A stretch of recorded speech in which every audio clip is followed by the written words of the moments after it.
வணக்கம் மக்களே, இந்த முறை மும்பை இந்தியன்ஸ்க்கு வாய்ப்பு கிடையாது.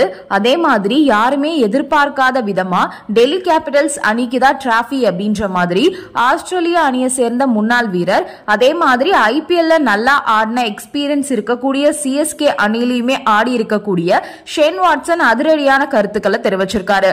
அவர் இந்த 4 டீம் தான் பிளே ஆஃப் போவாங்க அப்படின்ற மாதிரி ஒரு 4 டீம்ஸை கணிச்சிருக்காரு.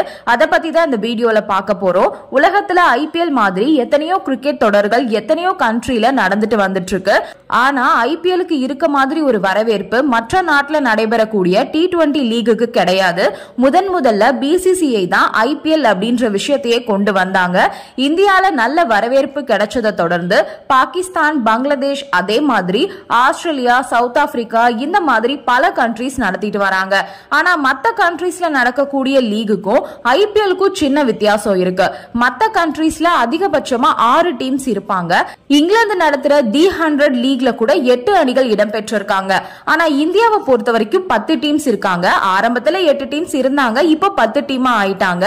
இந்த 10 டீமுக்குள்ள 4 இடத்தை பிடிக்கிறது அப்படின்றது ஈஸியான விஷயம் கிடையாது, ரொம்பவே கஷ்டம். ஒரு போட்டியுமே ரொம்ப முக்கியமானதா இருக்கும். இதனாலதான் ஐபிஎலுக்கு நல்ல வரவேற்பு இருக்கும். இந்த டீம் தான் வின் பண்ணும், இந்த டீம் தான் பிளே ஆஃப் போவாங்க அப்படின்லாம் நம்மளால கணிக்கவே முடியாது. ஆரம்பத்துல வேணா சிஎஸ்கே, மும்பை மாதிரியான அணிகளுக்கு அதிகமான வாய்ப்பு இருந்துச்சு கப் வாங்குறதுக்கு. ஆனா இப்பெல்லாம் எல்லா டீம்ஸுமே நல்ல பிளேயர்ஸை வச்சிருக்காங்க. யார் வேணா எப்படி வேணா பெர்ஃபார்ம் பண்ணுவாங்க அப்படின்ற மாதிரி தான் இப்ப நிலைமை இருக்கு. அந்த மாதிரி சூழல்ல வாட்சன் இப்ப என்ன சொல்லிருக்காரு அப்படின்னா, கேகேஆர் அணி கண்டிப்பா பிளே ஆஃப்ஸ் வந்துருவாங்க. ஏன்னா கடந்த சீசன்ல ஆடின முக்கியமான பிளேயர்ஸை இந்த சீசன்லயும் கேகேஆர் தக்க வச்சிருக்காங்க. நல்ல பிளேயர்ஸை எடுத்து வச்சிருக்காங்க. கேகேஆரை தாண்டி சிஎஸ்கே அணியுமே பிளே ஆஃப்ஸ்க்கு வந்துருவாங்க. சிஎஸ்கே அணியை பொறுத்தவரை அவங்க பிளே ஆஃப் தவற விட்டது ரொம்பவே ரேர் தான். இந்த முறையுமே நல்ல பிளேயர்ஸை எடுத்து வச்சிருக்காங்க. அதனால சிஎஸ்கே அணியும் ஈஸியா பிளே ஆஃப் குள்ள வந்துருவாங்க. அதே மாதிரி குஜராத் அணியும் என்ன பொறுத்த வரைக்கும் கொஞ்சம் ஸ்ட்ராங்கா இருக்காங்க அப்படின்னு தான் தெரியுது.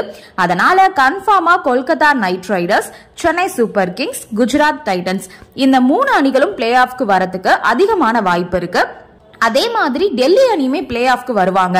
இந்த 4 அணிகளை கம்பேர் பண்ணும்போது டெல்லி அணி கப்பு வாங்குவாங்க அப்படின்னு தான் எனக்கு தோணுது. பேப்பர் அளவுல பார்க்கும்போது எல்லா டீம்ஸும் ஸ்ட்ராங்கா இருக்காங்க. ஆனா டெல்லி அணி இந்த முறை நல்லாவே ஒர்க் பண்றாங்க. நல்ல பிளேயர்ஸை ஏலத்துல எடுத்து வச்சிருக்காங்க. அதனால ரிசல்ட் கண்டிப்பா அவங்களுக்கு அதுக்கு ஏத்த மாதிரி தான் கிடைக்கும் அப்படின்னு வாட்சன் பேசியிருக்காரு. இந்த வீடியோ உங்களுக்கு பிடிச்சிருக்கு அப்படின்னா லைக் பண்ணுங்க, ஷேர் பண்ணுங்க, மறக்காம சப்ஸ்கிரைப் பண்ணிடுங்க. நன்றி, வணக்கம்.